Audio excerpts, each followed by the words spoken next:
Bonjour à toutes et à tous, je m'appelle Jovin, astrologue, pour ceux qui ne me connaissent pas, et sinon je suis ravi de vous retrouver pour cette vidéo qui est un petit peu plus personnelle, qui est une première partie donc de vidéo tutoriel sur les recommandations que je peux vous faire sur les livres en astrologie.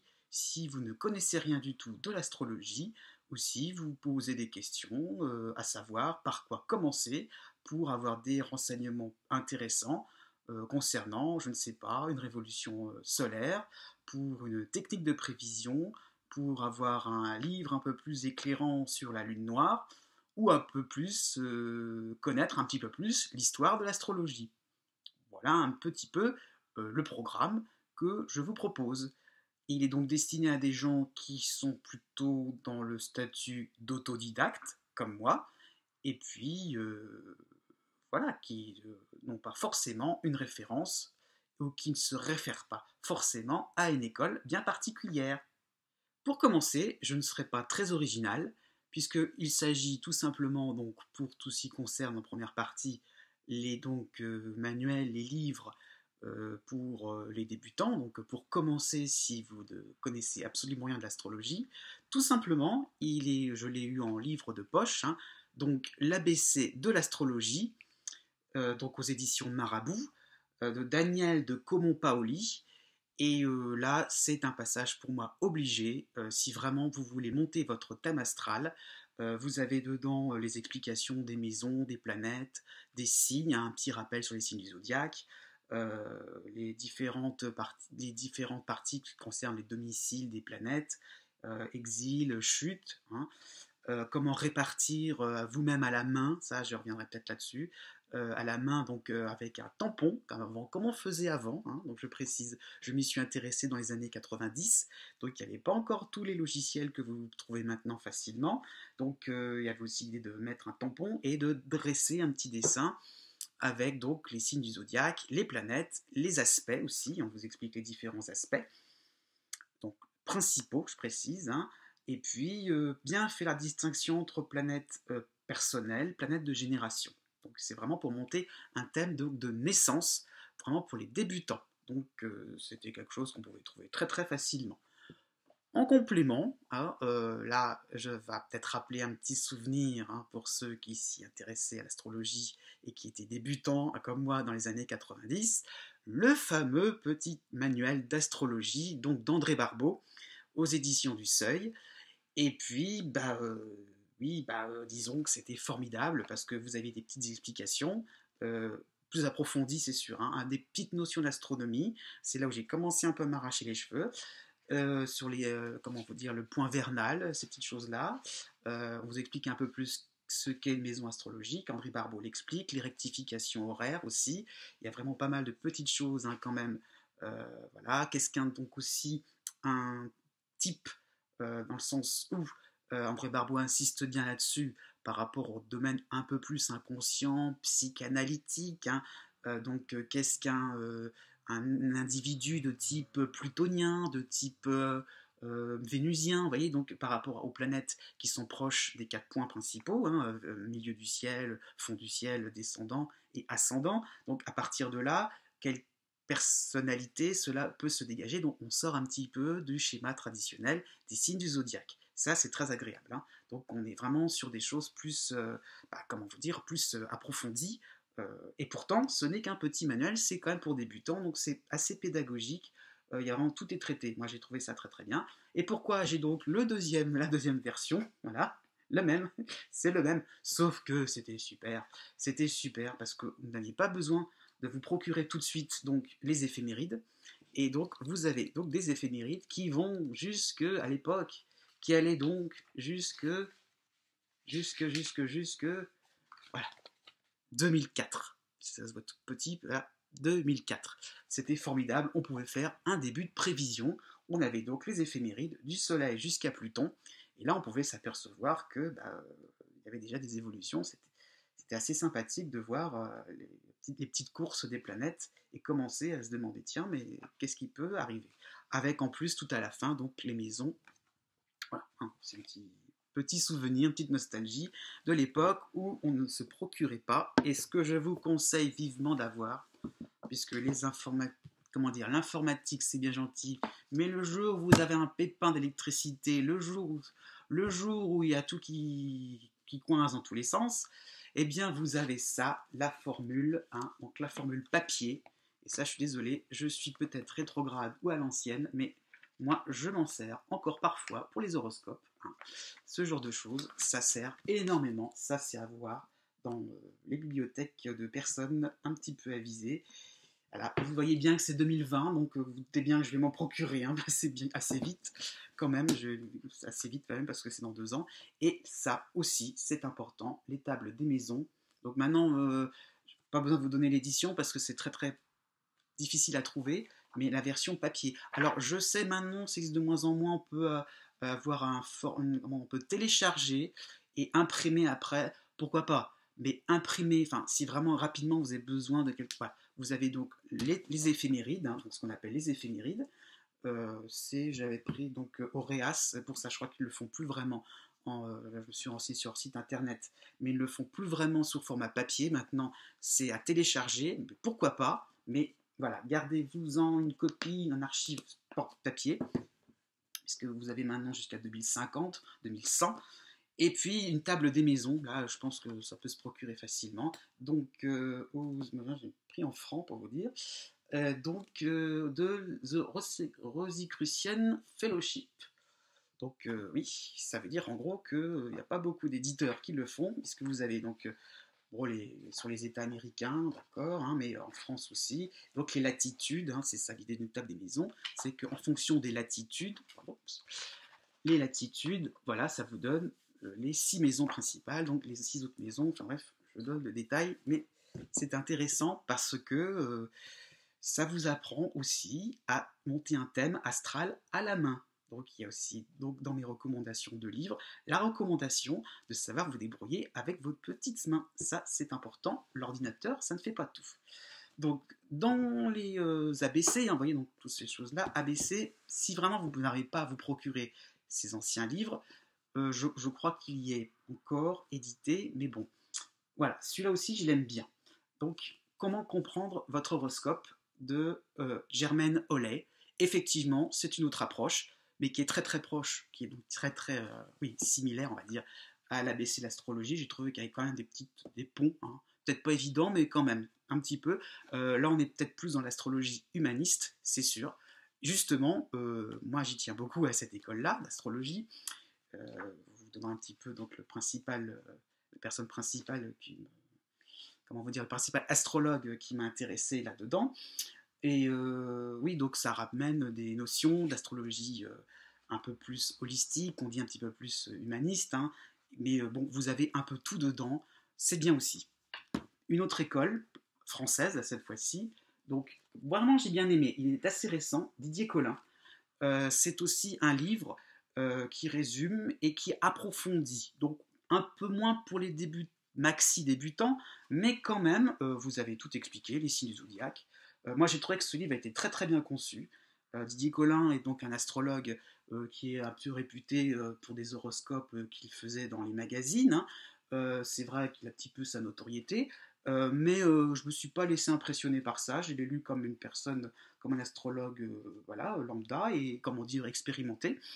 Et il y a des choses vraiment intéressantes sur les décans, sur des petites notions mises à ça et là, des bonnes piqûres de rappel, hein. Donc si vous avez besoin de révision, on va dire, c'est un très bon instrument. Et l'avantage, c'est qu'il est plus récent, donc vous avez quand même des choses comme la lune, oui, des choses comme la lune noire, les nœuds, le lunaire, la part de fortune.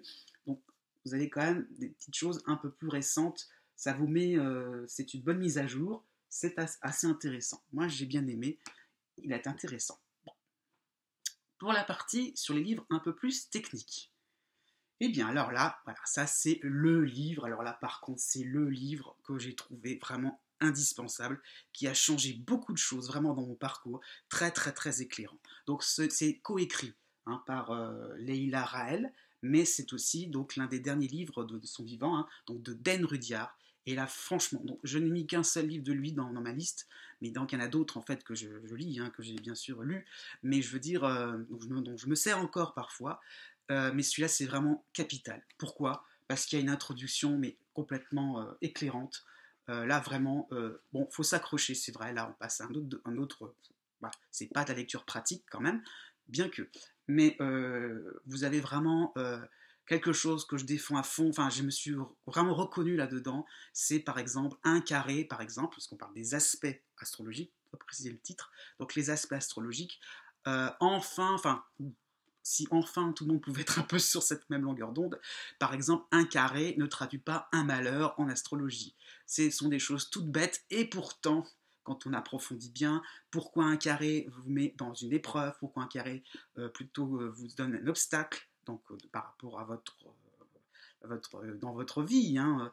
Pourquoi donc eh bien, parce qu'il y a peut-être quelque chose à travailler, à faire évoluer, et c'est vraiment très très intéressant. J'ai trouvé vraiment ce livre éclairant, vraiment éclairant, parce que effectivement, quand vous prenez des ABC, on reste sur des choses simples, aspect positif, aspect négatif, et là, non, vous avez donc une explication vraiment sur les cycles, donc d'une planète à une autre, le cycle entre Mars et Vénus.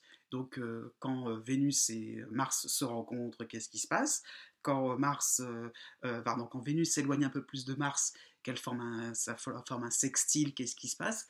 L'opposition, ainsi de suite. Et donc, surtout, ce qui est très très intéressant, c'est la notion donc, de carré croissant, la notion de carré décroissant, les différents aspects, les petits aspects comme les quintiles, les sextucarrés. Donc, c'est pareil, ce sont des choses qui peuvent paraître très compliquées et qui sont expliquées vraiment avec beaucoup de simplicité. Moi, j'ai mis du temps à le lire, c'est vrai, il faut un peu s'accrocher par moment, mais pareil, les rétrogradations de Mercure, les rétrogradations de Vénus, c'est aussi expliqué là-dedans. Et qu'est-ce qu'est réellement une rétrogradation? Parce qu'effectivement, on s'imagine que c'est d'un seul coup la planète recule. Pourquoi elle recule? Non, là, ça c'est expliqué dans ce livre-là. Vraiment, ça c'est le point capital qui a changé les choses. Vraiment, ça a changé la donne. Plus récemment, hein, je l'ai lu plus récemment ce livre-là, mais ça en a la même idée par rapport aux aspects, la géométrie du ciel, donc c'est la même école, hein, donc c'est l'école donc de l'astrologie humaniste. Donc là, je trouve que c'est ce que j'allais dire, c'est vraiment l'auteur, hein, et donc un petit peu son acolyte, qui est donc Alexander Ruperti.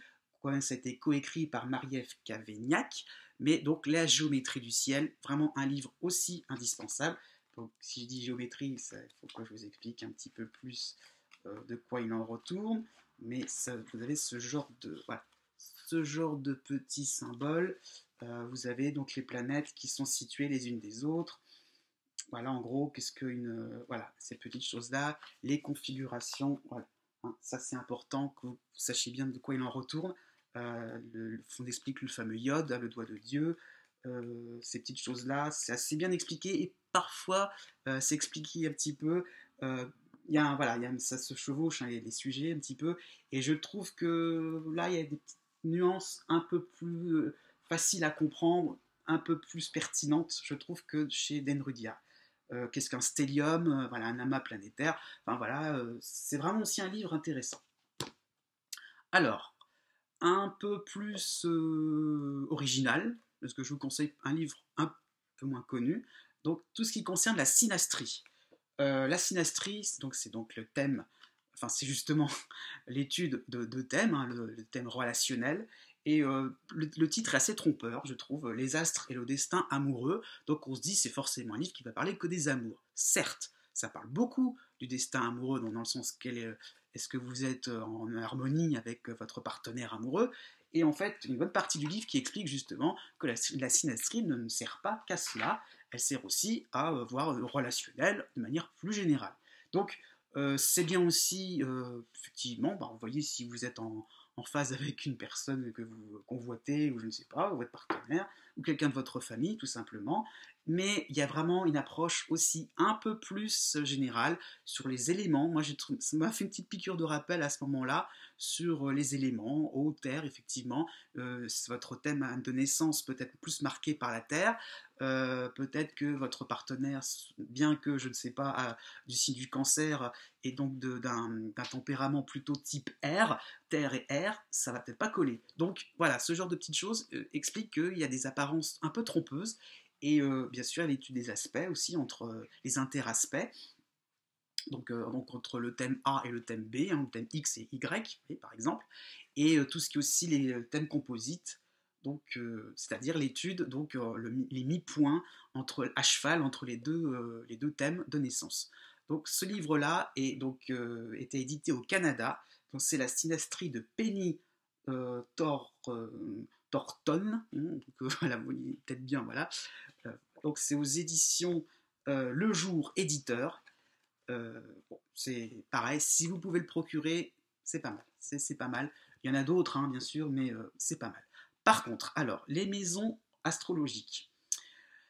Oui, j'ai donc bien sûr celui donc, de Den Rudyard, mais je préfère pas vous le montrer, puisque l'idée c'est un petit peu, comment vous dire, vous recommander les livres qui peuvent débloquer des points qui vous sont un petit peu obscurs en astrologie. Donc il y en a un qui, à mon avis, là, pas grand monde va dire le contraire, c'est celui de Luc Biget, donc je pense que pas mal de personnes connaissent cet astrologue, et les 12 maisons astrologiques, et à mon avis, euh, simple, tout bêtement, simple, très bien expliqué.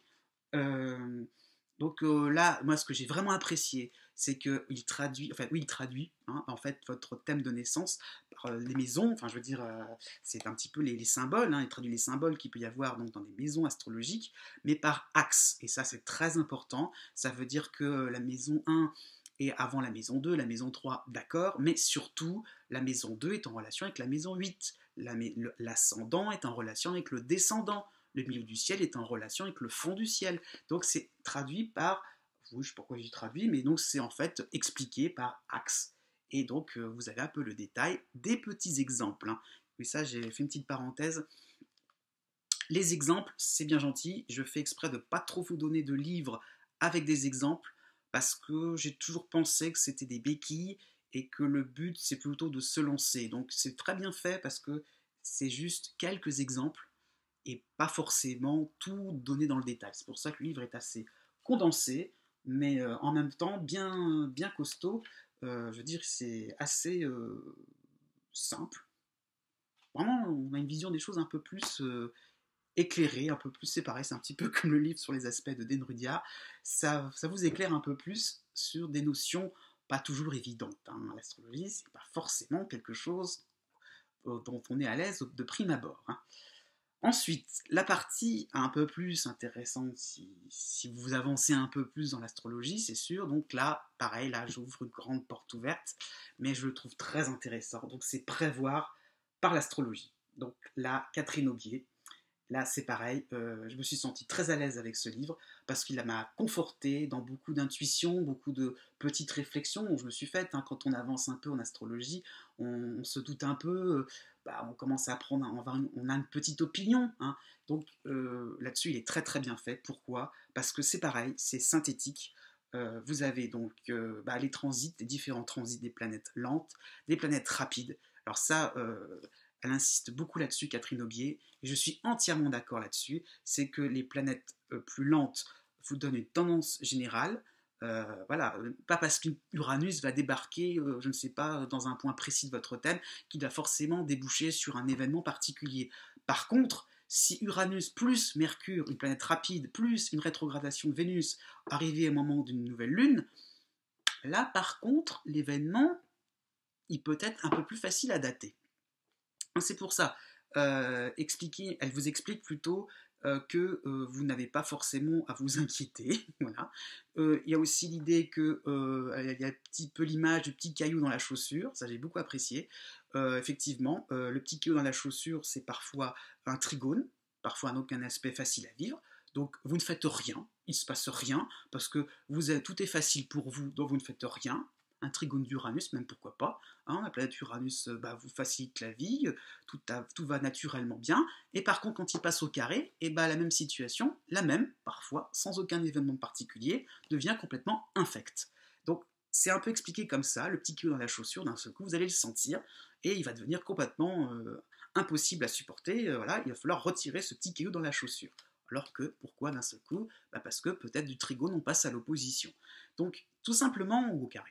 Donc, tout simplement, des petites choses pour bien comprendre qu'un transit, c'est pas forcément un événement particulier. Hein, et s'il y a événement, c'est pas forcément aussi parce que vous avez des transits très lourds, mais parfois un tout petit détail qui fait la différence par rapport à une planète rapide. Et voilà. Et je tiens à marquer, à préciser que vous avez plutôt donc des séparations entre humeur, des tendances prévisionnelles, vraiment si on a à mettre un événement particulier. Oui, les transits par rapport à l'ascendant différent du Soleil, ça peut vous parler.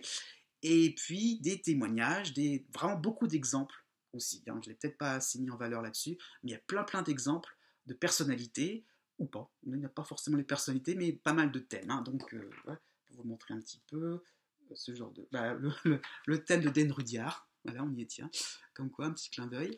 Et voilà, donc le thème aussi, je ne sais plus, à l'époque, avec Bernard Tapie, Charles de Gaulle, voilà, aussi, donc vraiment... par rapport à la notion qui est explicitée. Donc très bon livre. Ensuite, dans la même idée, alors ça c'est un peu plus original, si vous pouvez vous le procurer, ça c'est de l'astrologie conditionnaliste, je précise. C'est de l'astrologie moderne. Bon, les prévisions en astrologie de Sylvie Boger. Ça se complète tout simplement. C'est vrai que prévoir par l'astrologie plus de l'astrologie symboliste, hein, quand même un peu plus dans ce domaine-là, par rapport à l'école d'André Barbeau. Là, vous avez donc conditionnaliste, hein, Jean-Pierre Nicolas. Donc des notions. Bon, voilà, je ne mettrai pas forcément en évidence puisqu'il faut vraiment avoir quelques petites notions de l'astrologie conditionnaliste. C'est assez spécial, mais si vous en avez des petites notions, n'hésitez pas, puisque là, pareil, vous avez de manière un peu plus approfondie. Moi, j'ai trouvé sur un plan un peu plus psychologique donc les grandes tendances sur les différentes parties donc, de votre thème, c'est-à-dire qu'on va plus s'intéresser au transit sur votre Vénus natale, votre Mercure natal. C'est un peu plus approfondi. J'ai bien aimé. Ça, c'est bien aussi. Il est bien. Il faut être un peu plus ouvert à l'astrologie conditionnaliste. C'est un peu spécial. Alors, la partie... Voilà, alors là, mon petit parcours personnel, là, je vais être obligé d'en parler. Parce que j'ai trouvé ça m'a enfin sauvé la mise.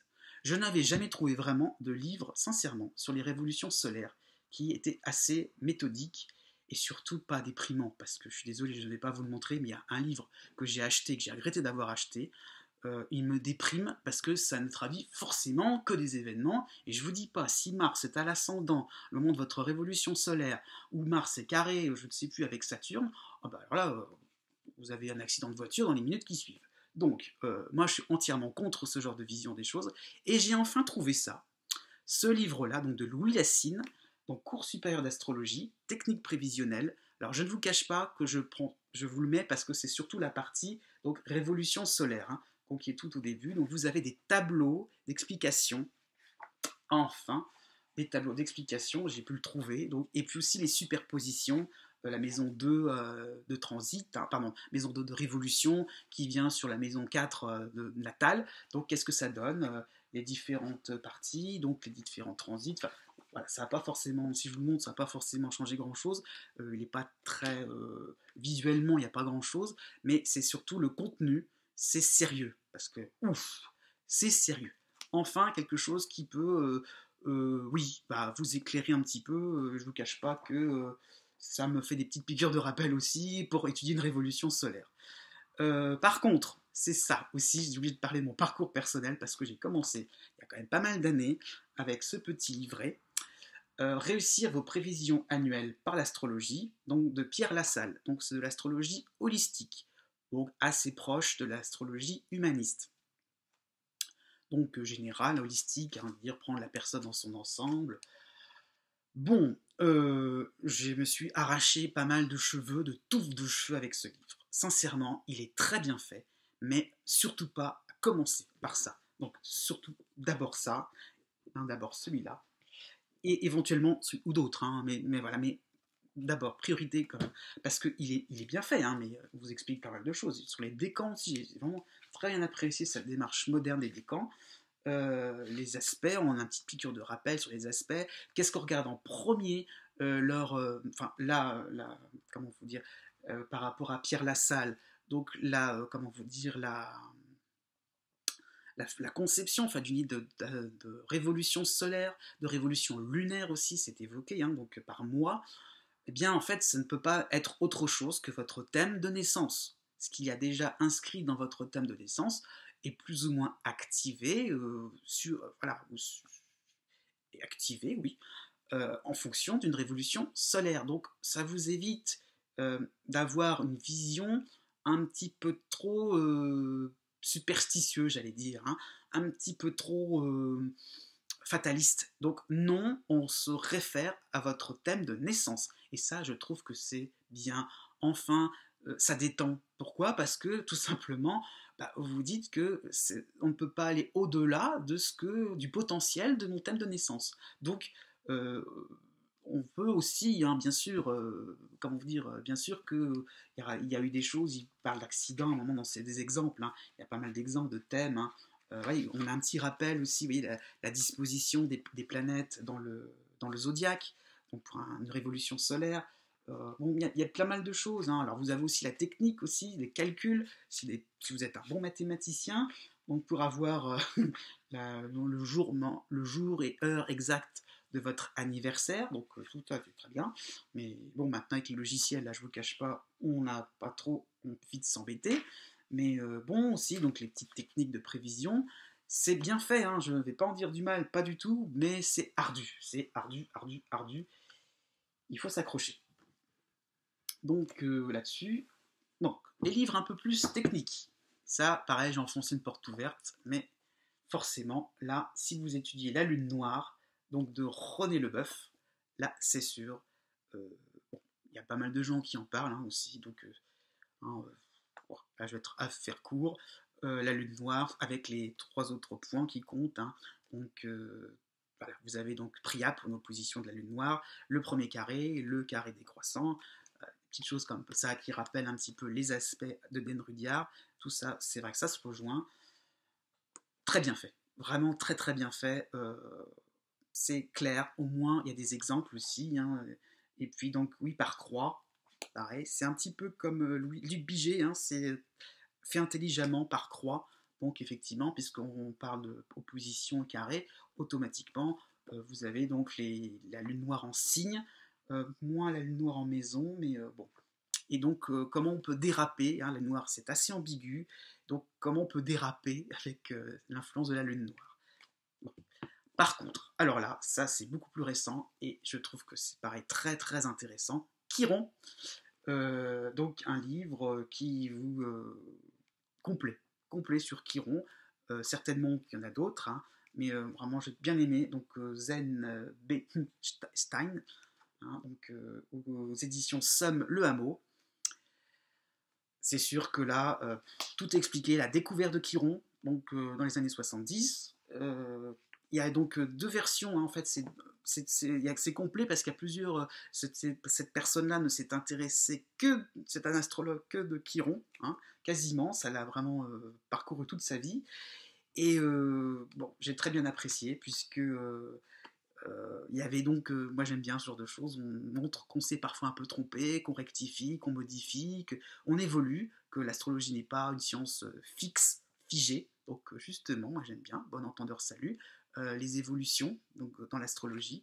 Et Chiron en fait partie, on explique bien que Chiron est un élément complètement loufoque, puisqu'il n'appartenait pas au ciel apparemment, hein, à moins qu'on trouve le cas contraire, mais c'est une espèce de comète qui s'est déplacée de son point initial. Donc À partir de quand, on ne le sait pas, mais on a apparemment estimé que c'était pas quelque chose qui s'est fait assez rapidement, et on ne sait pas dans les années à venir si Chiron restera à sa place, donc entre l'orbite de Saturne et l'orbite d'Uranus. Ça, faut le savoir. Donc, assez passionnant pour les années à venir, hein, tout simplement, avec aussi une partie un peu plus psychologique, un peu plus, puisque Chiron aborde quand même des domaines un petit peu plus avancés et un peu plus éthérés.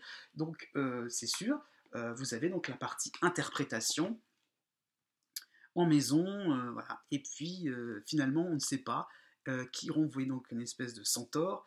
Est-ce que ça rappelle le Sagittaire? Est-ce que ça rappelle ou pas?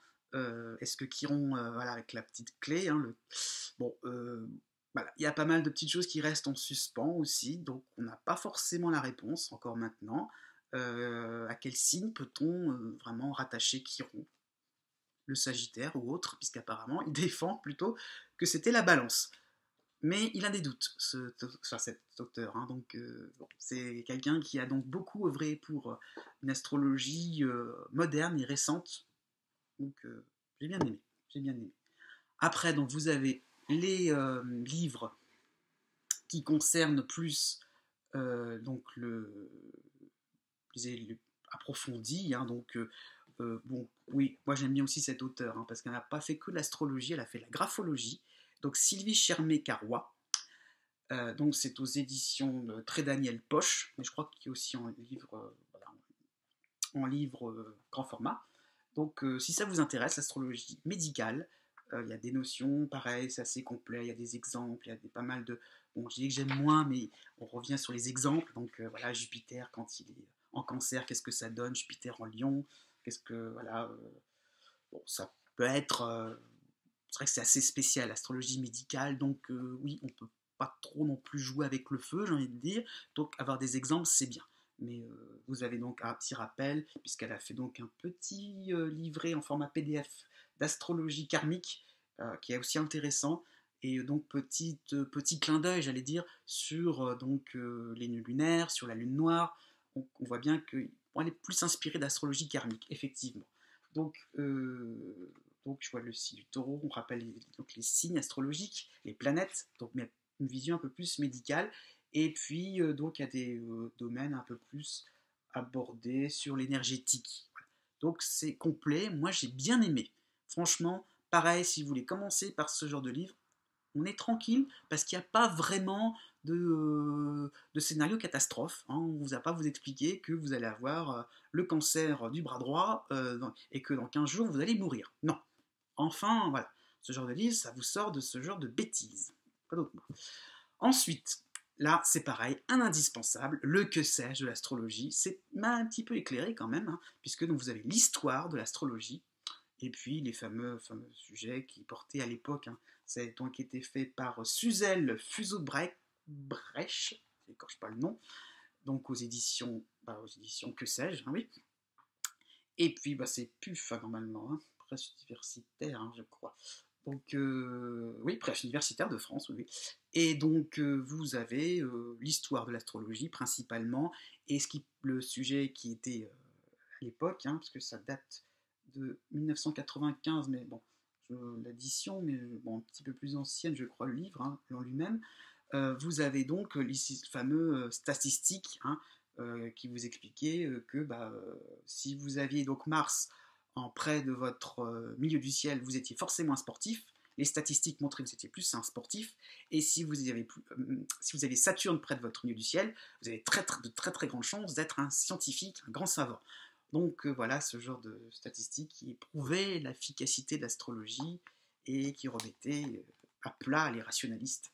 Donc bon, on va dire que je retiens que peut-être les choses qui me vont dans le bon sens, mais bon, c'est assez bien expliqué depuis l'Antiquité jusqu'à nos jours, plus ou moins, on reste au XXe siècle. Hein.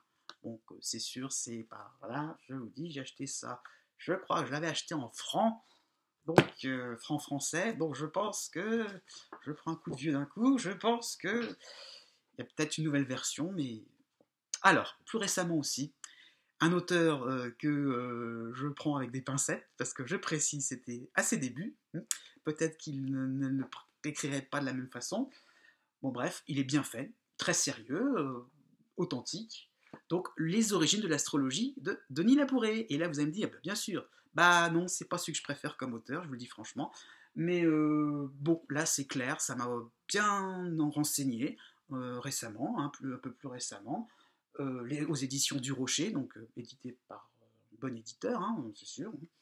Donc, vous avez vraiment, donc, comme c'est un complément, un bon complément quand même.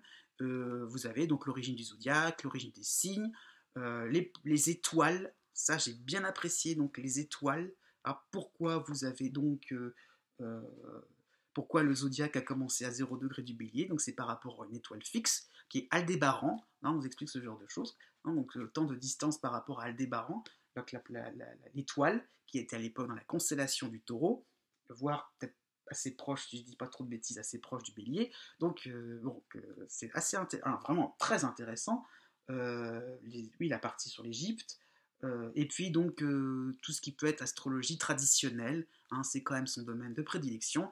Là, il n'y a pas respect. Euh, bon, effectivement, on déboule un peu sur l'astrologie horaire. Et puis surtout, oui, l'astrologie antique, donc l'ascendant, les origines de l'ascendant, ça c'est très très intéressant. Là, limite, on comprend pourquoi il y a encore des vieilles croyances sur le fait que quand Uranus rentre en taureau, ça concerne tous les taureaux. Eh bah oui, et bah il vous explique Denis Labouré que c'est ce qu'on croyait il y a 2000 ans. Depuis 2000 ans, on a fait des progrès, puis en astrologie. Et le dernier, là je l'ai lu il y a très longtemps ce livre-là, c'est pareil, donc si vous le trouvez, c'est très bien, aux éditions d'Hervy, le symbolisme astrologique. Là c'est visuel, alors j'ai trouvé, donc vous avez donc un ancien auteur qui est donc Oswald Worth, je ne sais pas si c'est bien prononcé, mais donc vu par les hermétistes, donc le symbolisme, par exemple les poissons, on vous parle très peu de Neptune, on parle plutôt de Jupiter. Voilà, c'est intéressant, ça remet les choses en place, un peu comme Denis Labouré.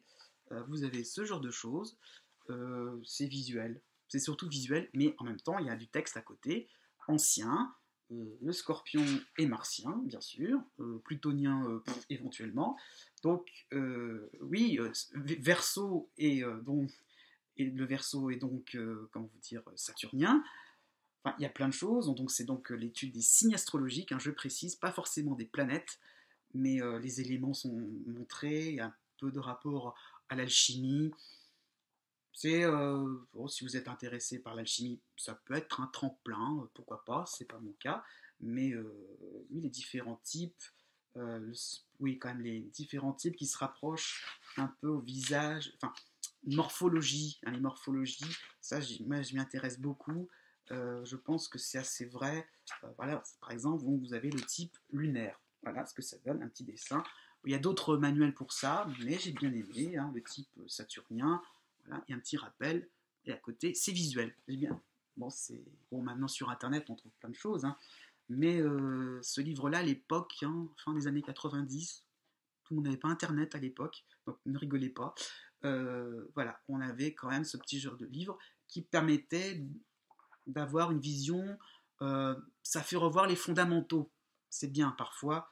La tradition, ça compte quand même. J'aime bien, donc, vous voyez, entre Chiron qui vous explique toutes les évolutions depuis les années 70. Là, le livre date, oui, 1983. Mais bon, à mon avis, c'est pareil. Il a dû être vraiment écrit un peu plus tôt. Ouais, 73, 1973. Donc voilà, ça date de 1973. Et sincèrement, c'était une belle époque où les astrologues, j'ai envie de dire, ne faisaient pas des livres pour des intentions commerciales. Voilà, je pense que j'ai dit à peu près ce que je voulais dire. En revanche, en dernier point, je précise, c'est donc des recommandations de mon parcours personnel. Ça ne veut pas dire que les autres livres ne valent rien du tout. Non, il y a d'autres manuels certainement qui conviennent, mais j'ai vraiment voulu insister sur les livres qui permettent de vous débloquer la compréhension de l'astrologie. J'ai peut-être utilisé des termes techniques. Il n'y a aucun souci. En commentaire, je peux vous éclairer un petit peu plus sur les différentes écoles. Peut-être qu'à la limite, je ferai une vidéo là-dessus, sur l'astrologie humaniste, l'astrologie conditionnaliste, traditionnelle maintenant, ça devient assez évident avec Denis Labouré. L'astrologie karmique, avec Luc Biget, avec Irène Andrieux aussi, pourquoi pas, enfin il y a plein de gens aussi autour de ça. L'astrologie symboliste, hein, donc qui était quand même assez, qu'il y a encore, mais un peu moins donc prédominante en France. Donc pas mal de choses à raconter. Donc toutes ces choses-là, c'est débouche sur des notions, enfin, voilà, ça débouche sur des notions un peu plus techniques, qui ne sont pas forcément, qui ne s'entendent pas forcément aussi, hein. Donc l'astrologie, par exemple, conditionnaliste, n'a que faire des nœuds lunaires, hein. Donc c'est peut-être dit un peu, de manière un peu triviale, mais la lune noire, c'est pareil, ils ne veulent pas en entendre parler. Alors bon, tout ne fait pas bon ménage, donc c'est un peu l'idée que je voulais vous donner, comment un petit peu centraliser tout ça, un petit peu harmoniser oui, différentes écoles, différentes notions, euh, et en avançant un petit peu en autodidacte. C'est ça ce que je voulais dire aussi, c'est que vous avez des livres qui peuvent vous éclairer, qui peuvent vous enseigner des notions assez ardues, euh, sans forcément passer par une formation, forcément passer par un stage, si cela ne vous branche pas. Moi, ça s'est fait de fil en aiguille. Voilà, hein, vous avez bien compris que j'ai commencé assez rapidement et qu'on est quand même maintenant en 2018, donc il y a eu du parcours de fait. Et puis préciser qu'Internet aussi, c'est très bien. Vous pouvez trouver de très bonnes informations via les sites Internet, les forums. Donc je n'ai aucun grief contre les forums en astrologie, pas du tout. Cette vidéo n'est pas pour vous dire revenez à la lecture. Oui, ça peut être bien aussi, faire les deux, c'est très bien. Je le fais moi-même, comme je l'ai dit, il y a des PDF, donc des petits manuels PDF très bien faits.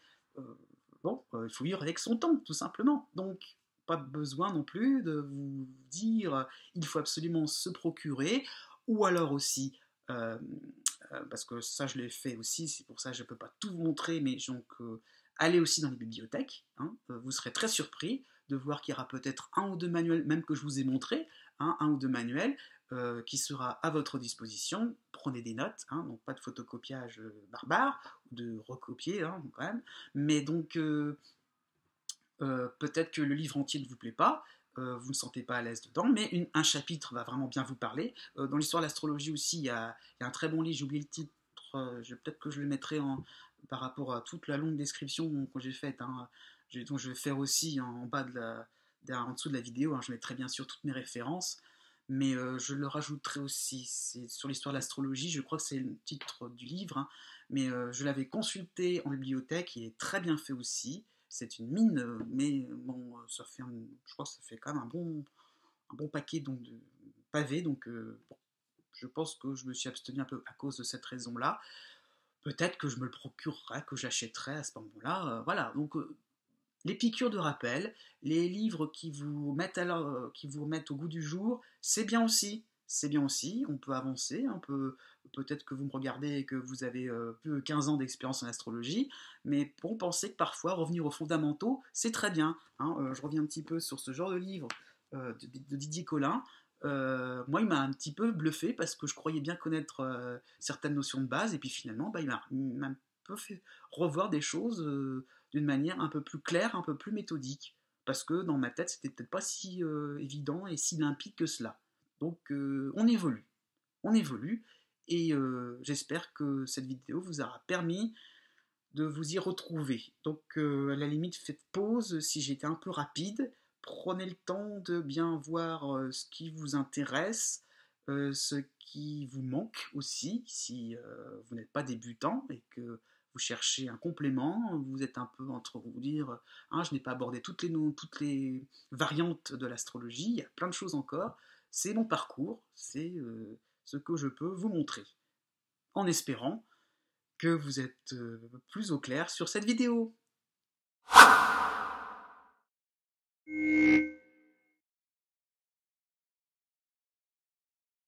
Vous trouverez la suite de mes vidéos pour d'autres domaines de l'ésotérisme, alors à très bientôt!